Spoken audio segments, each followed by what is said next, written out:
fellow Lopes. GCU Bill here. It's been 6 months since my last update, and I'm excited to share that I have finished all the 800 level courses. Yay, the academics are finally done. Several years, I'm done. 17 classes. I looked at my list before starting the video. 17 classes. Getting back to school like this has been really exciting, and I learned a lot. And now I am entering Dissertation 1. That's the 955 course starting tomorrow. So it's perfect time for me to give an update of where I'm at and what's been going on. I've continued to take meticulous notes as I've gone through the entire program, and I have interesting data to share and pretty exciting news as far as my progress goes.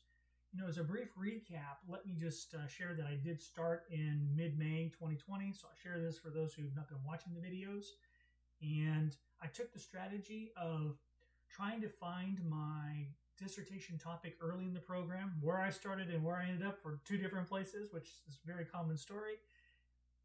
But I tried to work everything and figure it out as I went along. The goal was to have chapters 1 through 3 done before I met my chair. And the chair meeting, the formal assignment happens in 885. That's where you do the developing the research proposal course. So I did meet that goal of having my first 3 chapters complete before hitting that course. And so now the big question is, how did that go? This is going to be really crazy. I start this Dissertation 1 class tomorrow. That's 955. And I'm already in the queue for AQR level 5. I mean, I'm so excited to share that. Not 2. I'm at 5. So I literally have been through, and it's been a whirlwind, so I'm going to do my best to keep everything straight in terms of the timeline. But I've been through the prospectus stuff with the presentation of that. I've been through doing my proposals, chapters 1 through 3. I've been through IRB. I have done the defense stuff. So that's the proposal, then defense, and IRB. I've run my experiment. I have gone through all the analysis of the data. I have completed chapters 4 and 5. And I passed up through my committee. So, I mean, it's a lot. And I'm starting Dissertation 1 tomorrow. So it's very exciting. My head's swimming because I'm having a hard time now keeping everything straight. I mean, there's just so much I pushed so hard. And I'm sure there's a lot of questions about how did you do it? I mean, because it's actually a pretty neat achievement to be at this point so early in the program. And all I can say as far as how I did it, I've been transparent all the way along since the beginning several years ago on the different things I was trying to do and my approaches. So what I would say is feel free to go back and watch those videos and start pulling out ideas from things I've been sharing as I went, things that worked, things that didn't work. And I'm thinking about maybe when I get done with all this, because I'm still not done. I mean, I still have, I have to get through AQR 5 and form and format, Dean's Read, all that kind of stuff still has to be done. But I will, I'm thinking about when I get done with it all, maybe going back and watching those videos and doing like a giant recap summary and all that stuff so I can synthesize it all down to the salient points of what I pulled out. So as far as how I did it, I mean, I've been sharing as I go, so feel free to watch this. There's a lot of really good tips in there, and then again, places where I made some errors. So let's get on with the update, and I'm going to share data. How long did certain things take? Where were the problems? That kind of stuff, because maybe it'll help you. Now, when I started this video series, if you go back to the very, very first one, I think it was like the week before I even started the program, I talked about these videos would be good for my kids so they can later watch and go, hey, there was Dad doing this.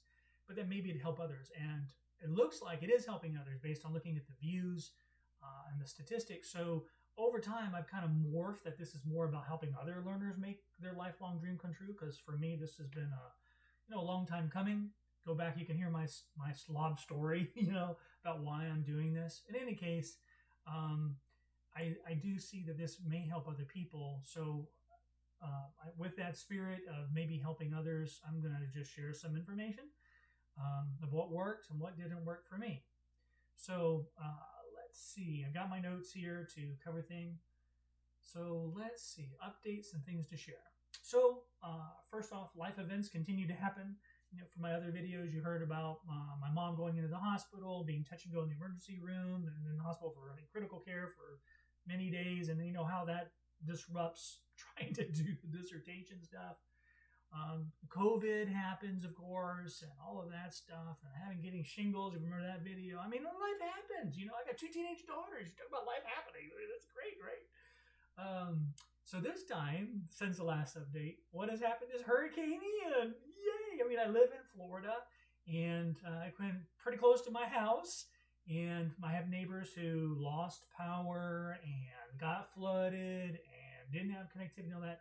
I was fortunate. We just lost some screens and things like that, and we're still waiting for the guy to come out and fix our screens and stuff like that. But we were very, very lucky when we had Hurricane Irma. We weren't so lucky and had to get the roof replaced and stuff like that. But this hurricane, close, but didn't really do us any damage. I mean, other than the stress of the family, as the days were getting closer, I mean, my focus shifted to the family and less away from the dissertation.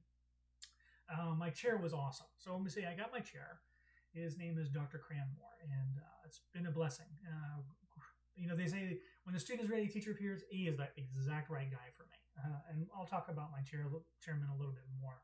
But anyways, what I was getting at is, as the hurricane stuff was happening, I'm still pumping through my dissertation work.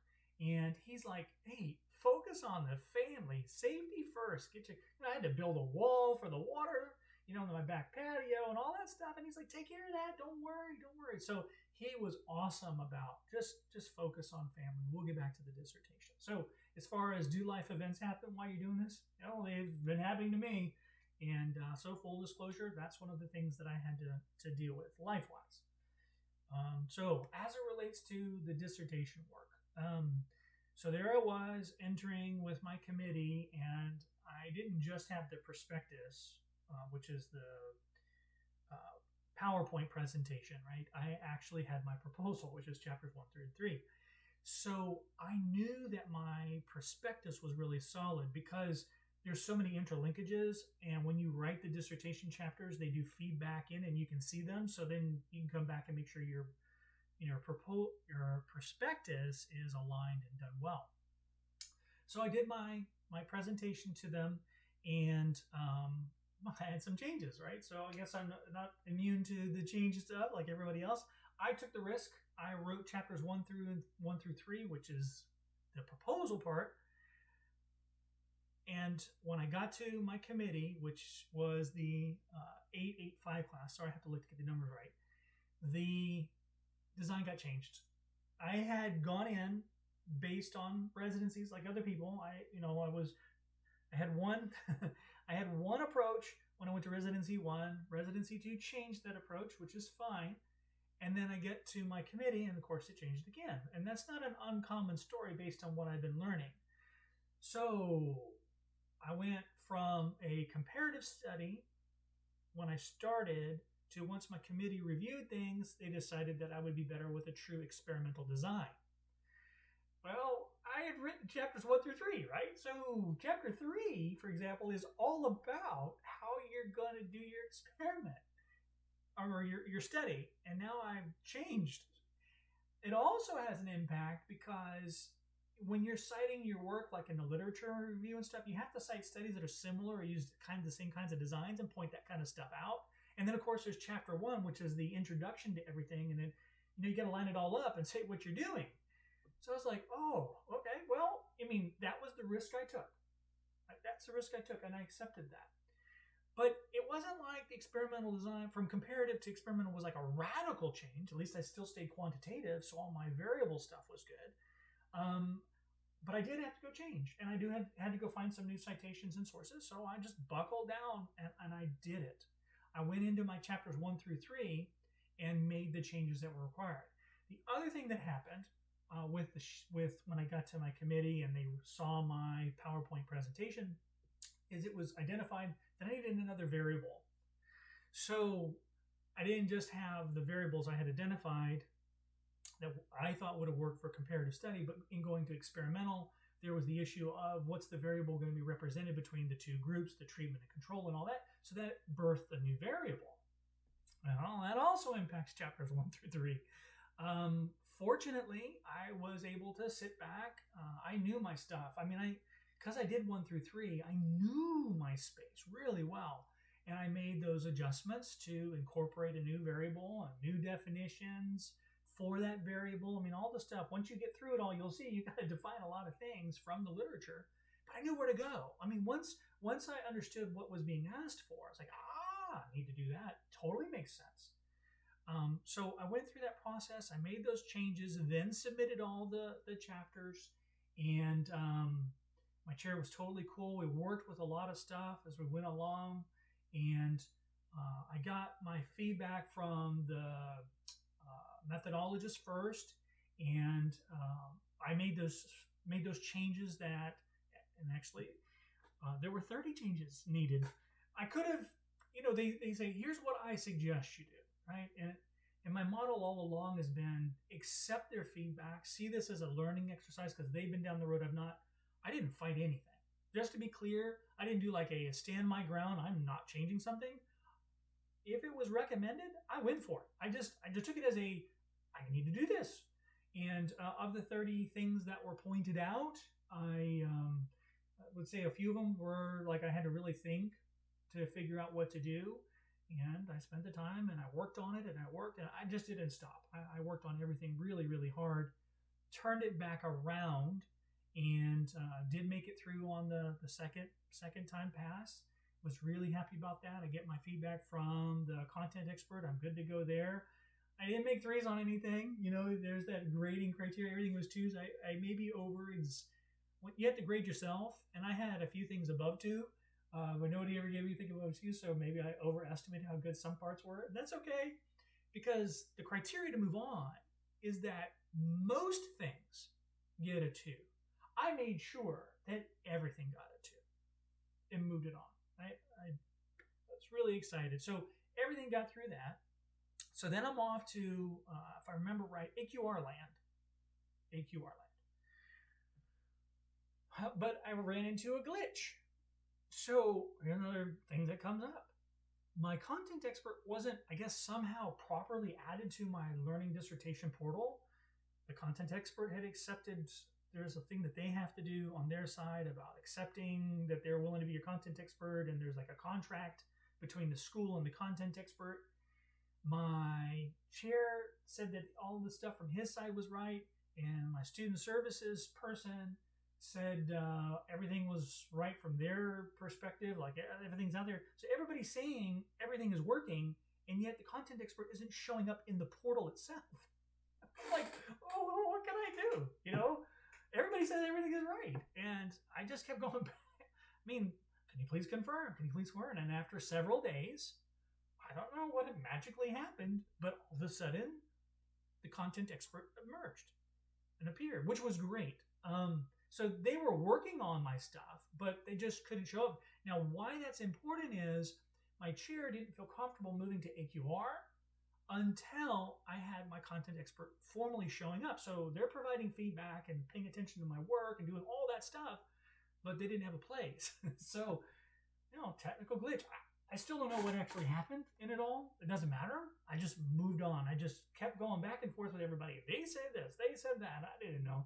Maybe I should have gone right to IT support, but I think that might have muddled things. I don't know.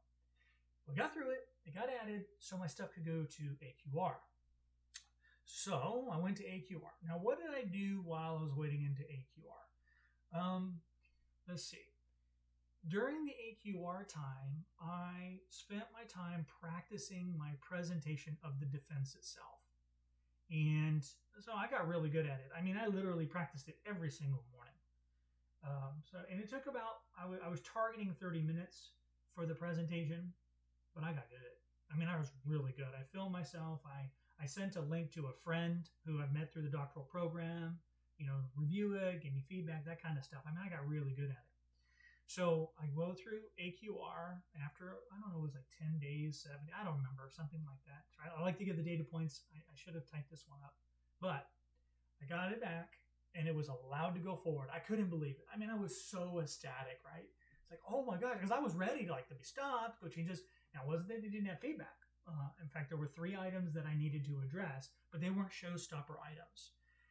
Of the 3, the one that I would say was the one that caused me the most slowdown was that my problem space definitions, or not my definitions, my problem space citations needed to have a few more current dates to help show that it's still an existing current problem space. Now, of the 25 citations I listed to build my problem space, 2 of them were old.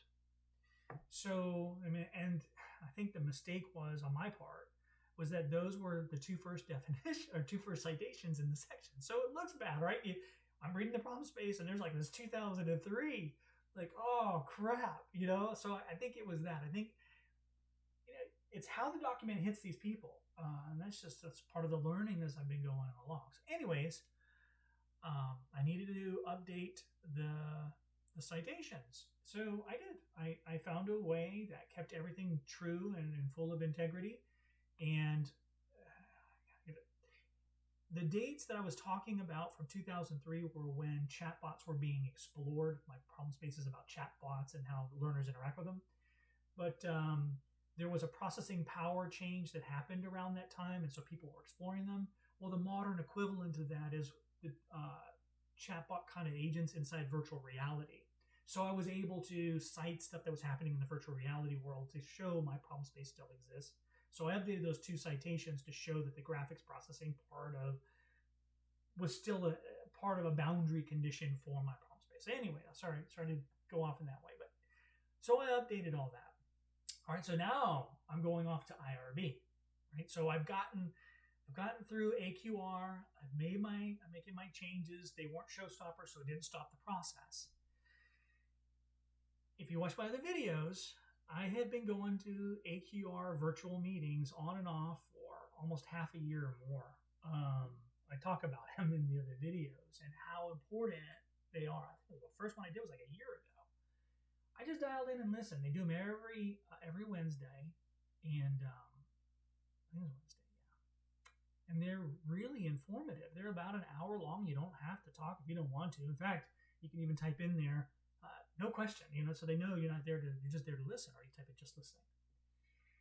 So I had listened to many of these things over the time, and I used everything I heard to build out the answers to all the questions. Because when you go to IRB, there's a lot of questions you have to answer to get into their work queue through their IRIS system. And I filled everything out as best as I could. I found another strategy that's worked really well. I found dissertations that use similar things to what I did, and I looked at their forms because they have to be included in the appendix, for like your recruitment letters and stuff like that. So I was going to draw my sample from MTurk, the crowdsourcing platform, from the other videos. And so I found somebody else who had done that. I looked at how they did their language in the recruitments and all that. So I was sure to put everything that way. And I sent it off to IRB. And, that's another, you wait 2 weeks. That's just part of the process. So while I'm waiting for IRB, one of the things that I did that was, I think, really smart is I started writing chapter 4. So I don't have any data, but you can start writing parts of chapter 4. And like the same strategy, I pulled out dissertations that have been recently published that are related or use the same kind of design or similar design. Maybe they covered same kinds of spaces. Maybe they had the same chair and methodologist. I did find one like that. That was really powerful because I let that guide my writing for chapter 4. So in the chapter 4 work, what I did is I opened up the rubric for the chapter 4 section on one part of my screen. Then I opened up dissertations that had been approved recently. And then I opened up Microsoft Word and launched Grammarly, used Grammarly. And I started answering each section of chapter 4 as best as I could without actually having data. And I'll talk about how long that stuff took. So while IRB was going down, right, I'm waiting, I wrote what I called the shell of chapter 4. And let's see if I pull this up. Oh yeah, the shell of chapter 4. I spent, I'm sorry, I should make the data. Shell of chapter 4, I spent 24 hours of actually writing chapter 4. That's the shell. That's like with no data. And by 24 hours, I mean like at keyboard fingers moving, not water breaks and stuff like that included. I mean, literally, that was based on my diaries and work that on my logging. Oh, okay. So let me take a T-bone for a second here, a little branch.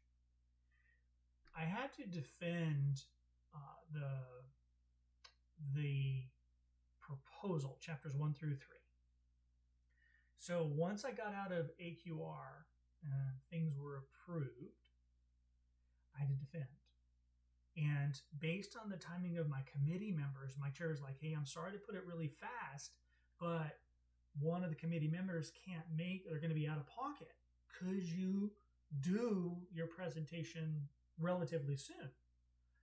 Well, again, I'd been practicing, right? They always say the hustle while you wait. Well, I'd been hustling because I'd been practicing. I was like, yeah, I got that. So scheduled it.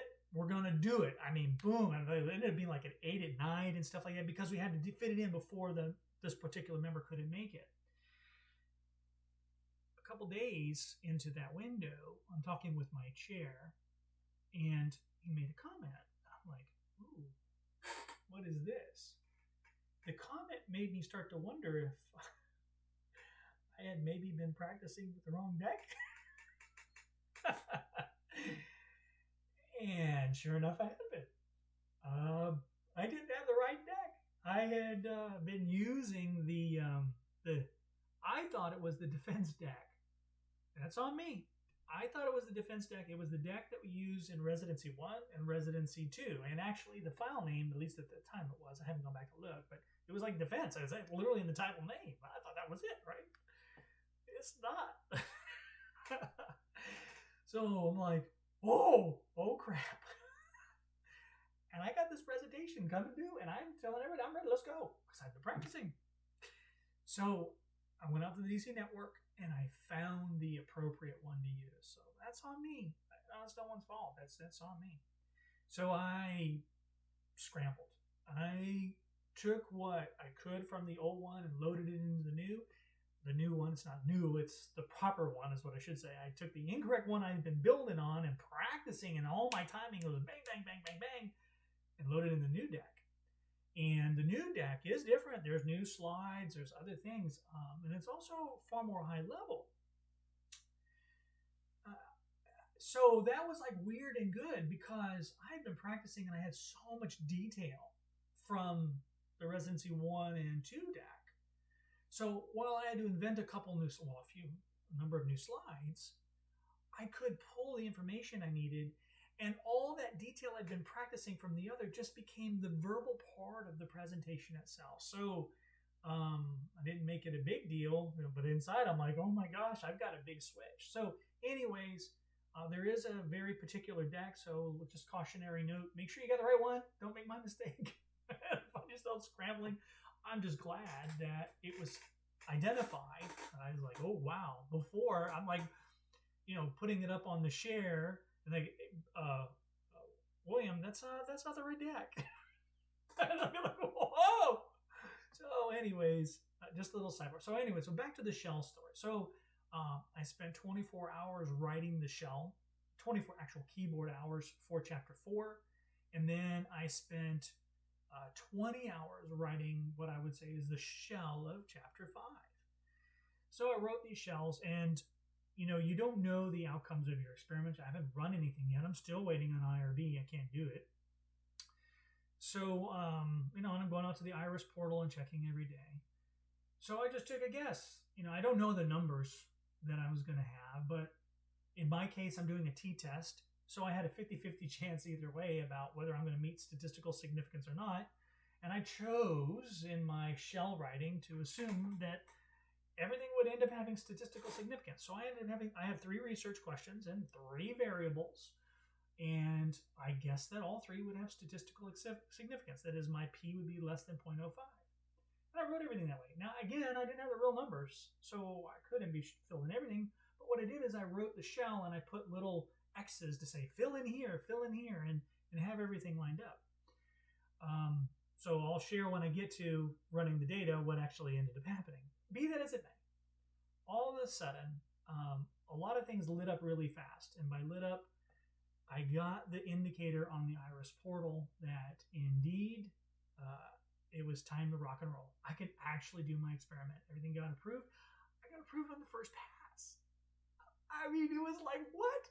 So in my plan, I was certain that I would submit it all. It'd be really good, but not exactly right. There may be something that the IRB would then send it back because it's at the common protocol. You make the modifications they request and you resubmit. I didn't have that. And I know it's uncommon that happened because when you go to the next round of things, there's a question. It's not even an optional. It just says the required changes from your IRB, blah, blah, blah, blah, blah. I didn't have any. So clearly it was an exceptional condition. So don't bank on it. But if you do invest the time in the IRB, people are so nice. They share everything. They're very transparent. You just have to do the work to go find it or listen. Just go listen to them. Bake it in. Put it in there. And the IRB process can be very smooth for you.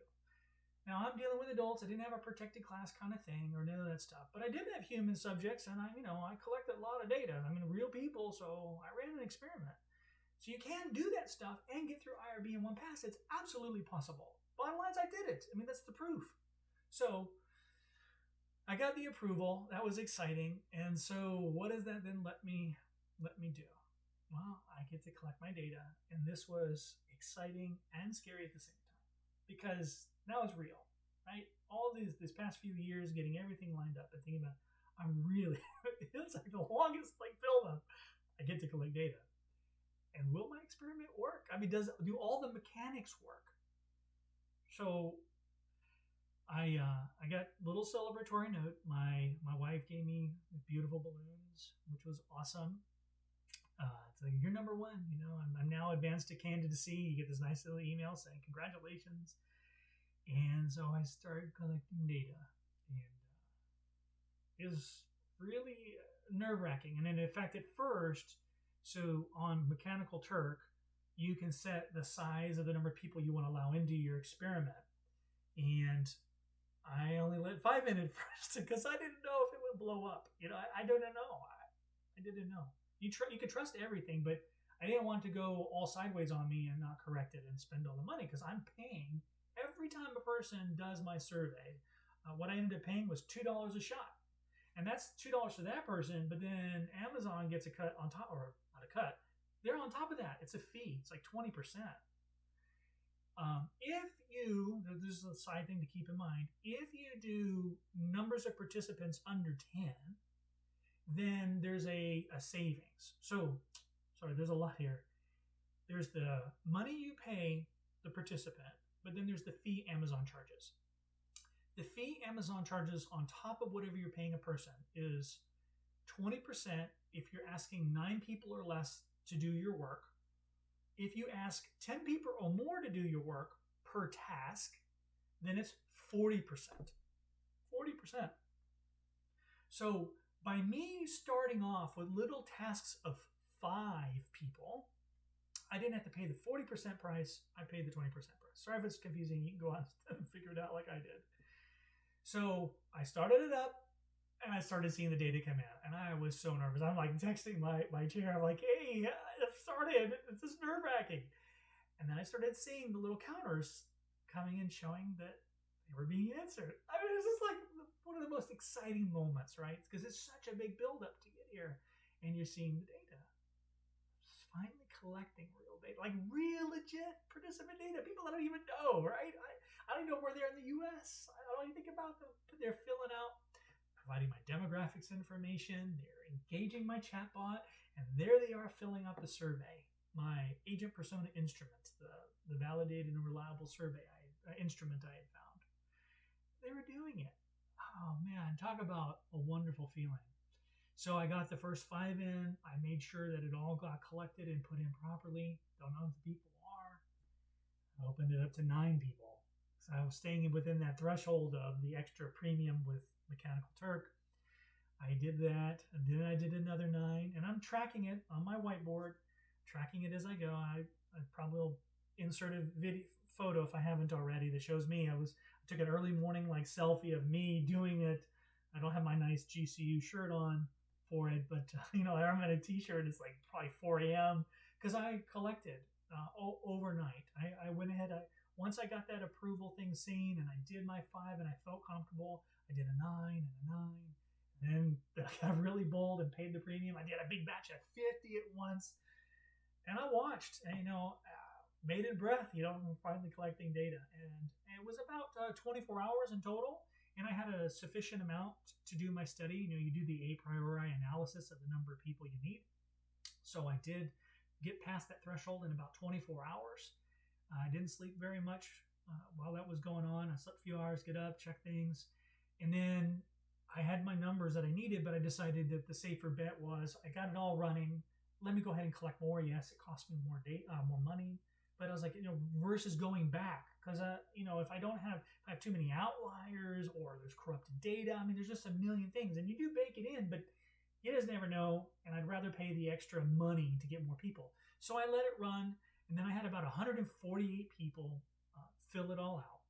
The total cost to me, so as a data point for those wondering, the total cost for me ended up being, I'm looking at the number here, $345.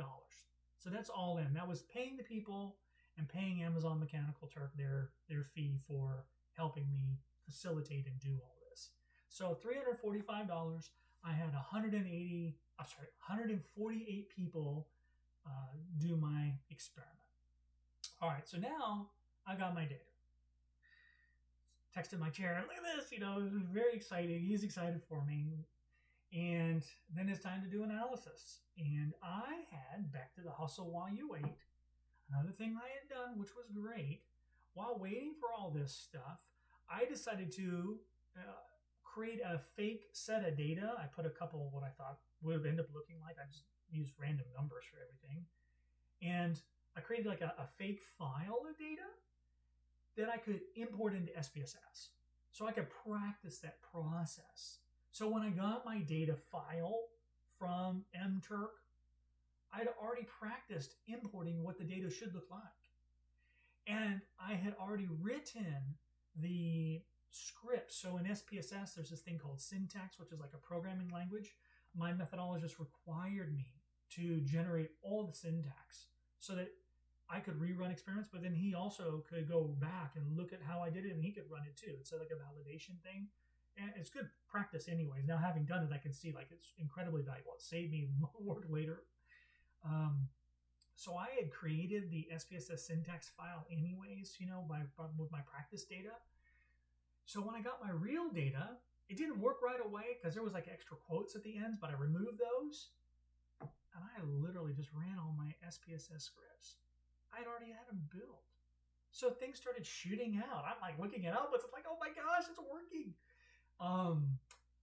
There's for a t-test analysis, there's 6 assumptions you have to meet. 3 of them are things that you compute. Well, in my writing of the shell of chapter 4, I assumed I would pass them, but I didn't know.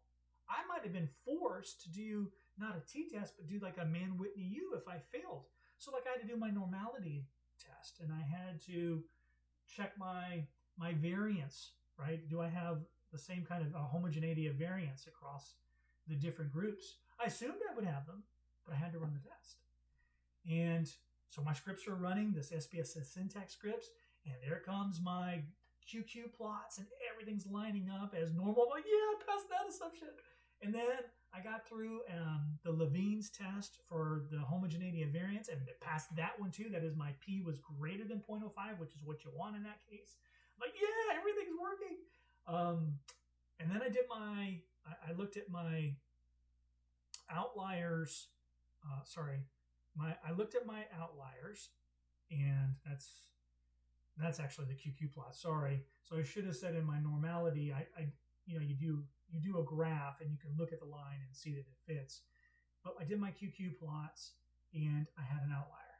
And I was like, oh no. So I had 3 variables. Each of them I have to do these kinds of tests on. So for my social presence variables, one of my variables had an outlier, and I removed it. Well, when you remove it, you change the data set. So then you got to go back and run your tests again. So you're like, oh, please don't break anything now.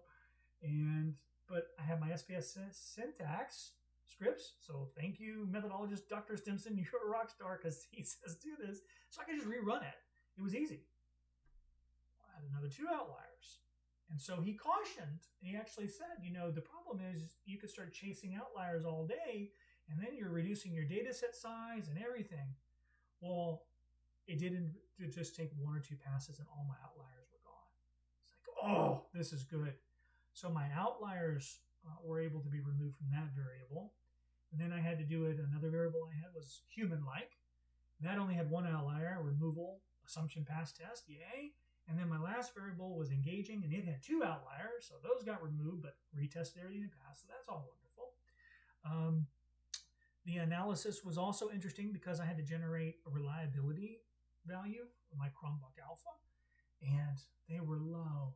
Oh, so, you've got to show that your instrument can be reliable from the literature, so other people have to show that the instrument works. Well, you have to also show that it worked for you and was reliable, and my Chromebook Alphas did not pass the 0.70 threshold that's usually accepted. And I was so bummed. So there's so many highs and lows in all this. So I was like, oh no. So now I didn't write my stuff for an oh crap, I don't have a good Chromebook Alpha. So I went out and did research and understood I really know Chromebook Alpha now. I wrote a lot about it. In fact, I wrote too much because, and I'll get to this in a minute, but I wrote a lot about Chromebook Alpha and having a low score. Mine were in the 0.6 to 0.69 range, so it's in that next category of not so good, but at least it wasn't below that. But I wrote about some people who argue that that range is fine, so I use like literature to argue that it's okay, but I have to acknowledge that I didn't have a fully reliable measurement. So I wrote all about that stuff up, and that had to be infused into my chapter 4 and even chapter 5 now, right? So there's updates to other chapters because of the actual findings. So I got through all my analysis. Yay, it's done. I had texted my chair and said, oh man, I got this bad Chromebook Alpha. He's like, it is what it is. You just write it. It's what you collected. So you go with it. So I did. And I'm looking at my data here. It took me another 35 hours of at keyboard time to finish chapter 4 to create my first draft. So if you take the shell time of writing and the 35 hours of actually now fusing it in, but with real data and stuff like that, the total time I spent on chapter 4 ended up being 59 hours at keyboard. For the chapter 5 work to infuse it in, it was way less. It was 11 more hours. So shell plus the infusion time of 11 ended up putting me at 31 hours. So I got through all of that. Well, that's awesome. And I'm now sending it back to my committee, right? Because I got it done. They've reviewed it. I had my methodologist challenge a couple things, and this is what I was going to allude to. He said that I put too much in about the Chromebook Alpha thing, and I should not worry about that so much, at least where I did, because I guess I overboarded it. So there's a good thing. I guess it's better to always have too much to say and not enough. So I cut some things out. I made some other changes that he recommended. He pointed out some ambiguity. Oh boy, back to being very concise and precise in your writing. If there's any piece of advice, right, I probably said this before, but get your writing very succinct, very precise, very spot on. Don't have anything that can be ambiguous. Be very, very clear. Fix those things. I passed it back through after some days. My content expert was totally cool.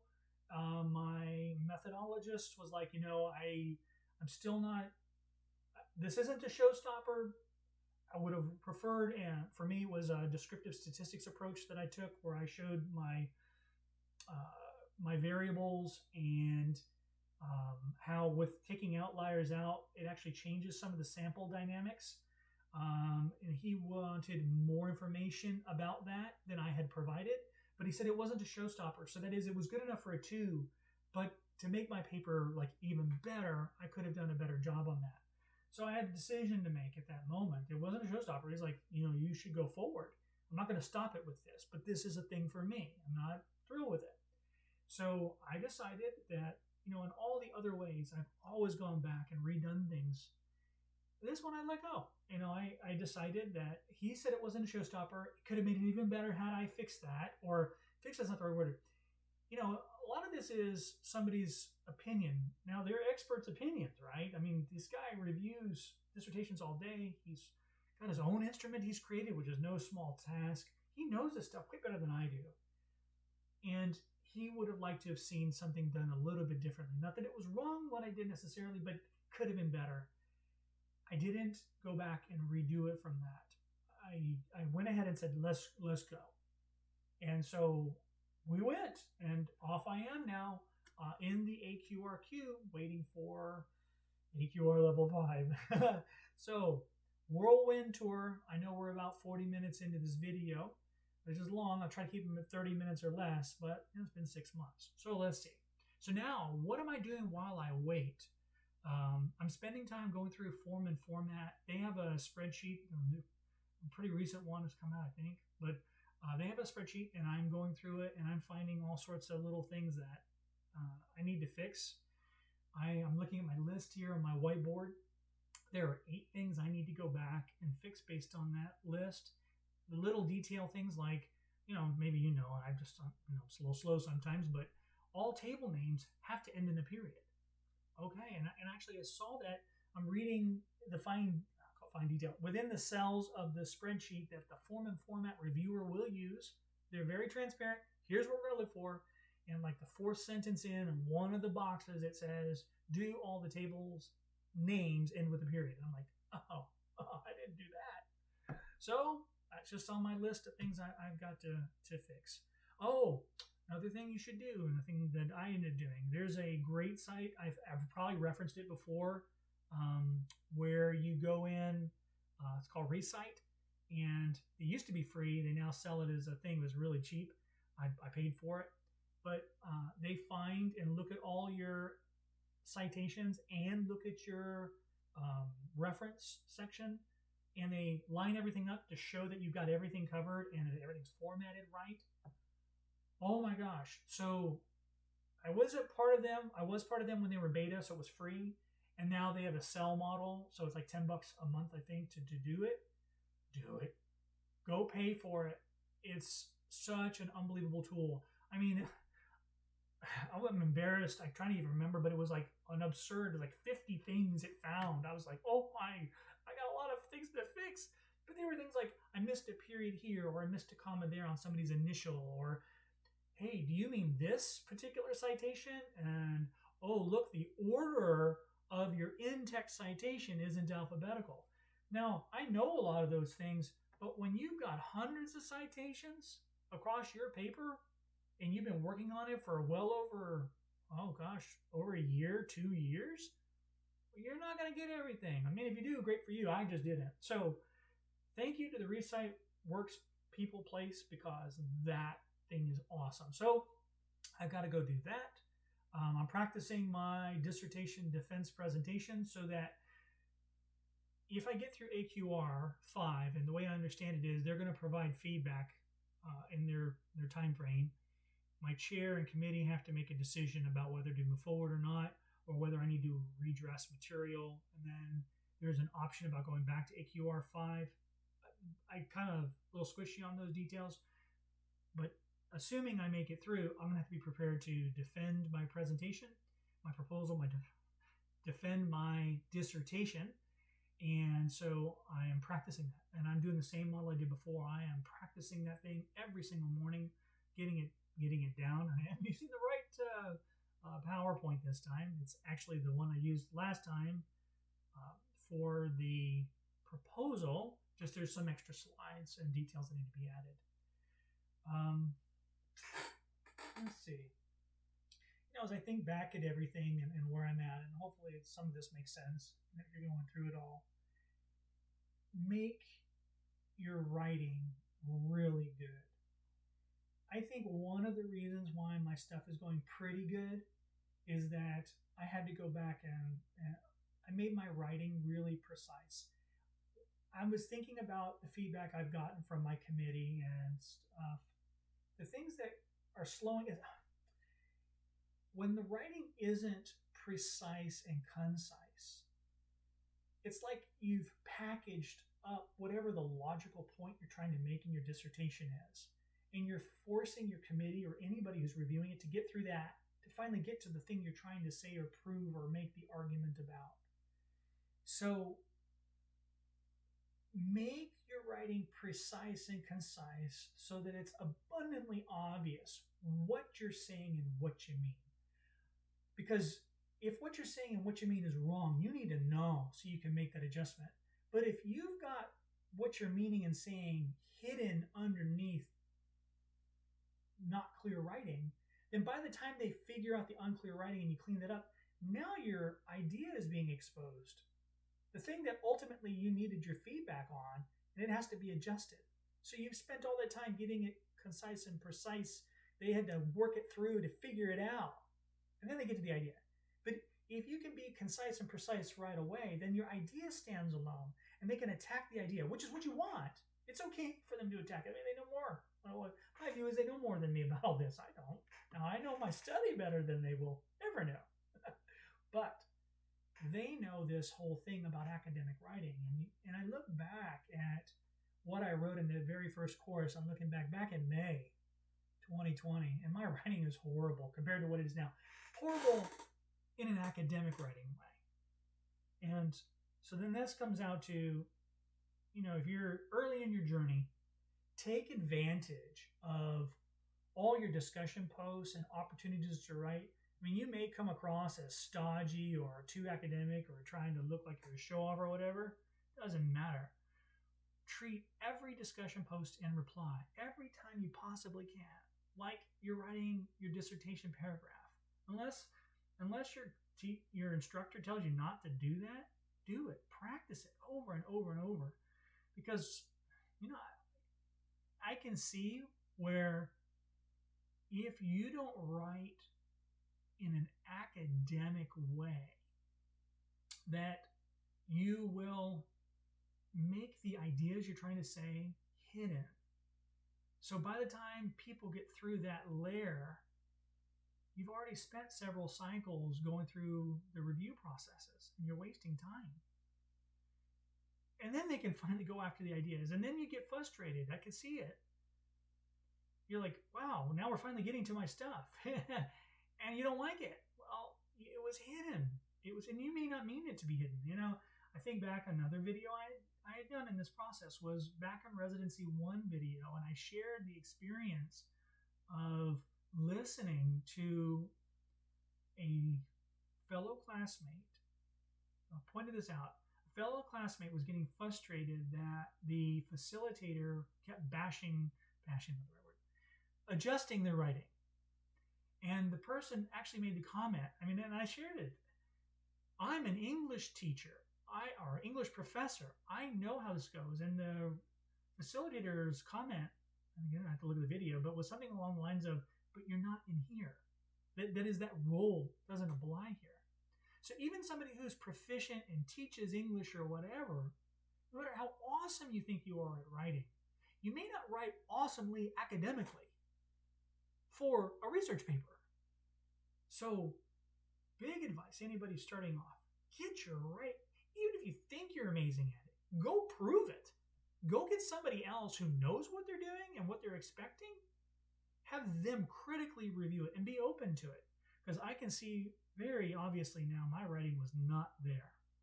But the fact that it's gotten there because of all the effort I put in over the past several years to learn it and get it right, I think is paying dividends now about why things are moving really fast. That and my relationship with my chair. So that's another thing. these people do this out of passion. I mean, some of them, I guess, can support their families on it, but this is side gig, side hustle for them all, and they're doing it out of they love science, or they love their field, or they love learners and helping. They're not there to fight. And I mean, my chair is, man, Dr. Cranmore, he's so encouraging. I hope I can be as good as he is at all of this later, if I can, do what he's doing and take it as a side hustle and help other people, because he's giving me the right words at the right time. I'm not taking anything he's saying as in a personal attack. I could, right? Like, well, I think you should go like this. I'm not. I mean, the guy is there on my team. He's helping me get through it all. Get that relationship right with your chair. Just get it right. Do whatever it takes. Learn about them. Learn about their families, where they're willing to share. Become a part of their life, right? Because they're there to support you. And if you stay top of mind to them, then, when your work comes along, they might be more like, oh, yeah, this is what William's working on. And let me help him along, right? I mean, they're human. They're human beings, just like the rest of us. So treat them like that. You won't agree with everything. And they may say something that another committee member disagrees with or changes. It doesn't matter. Work with them. Be a part of the team. See it as your joint effort. Now, you have to do it. They're not going to do it for you. It's just funny to me. They're not going to do it for you. But they can really align you with where you need to go. If you listen, and go for it. So, boy, I'm at 50 minutes, and I'm sorry that it went long. So if you've watched the whole thing, mad props to you. But it's an exciting journey. I'm at AQR 5 now. I start Dissertation 1 tomorrow. I'm nervous. I'm excited. God, I don't know how quick the rest of it will go. I could hit some major gum up. It's certainly possible. But until next time, everybody, lobes out.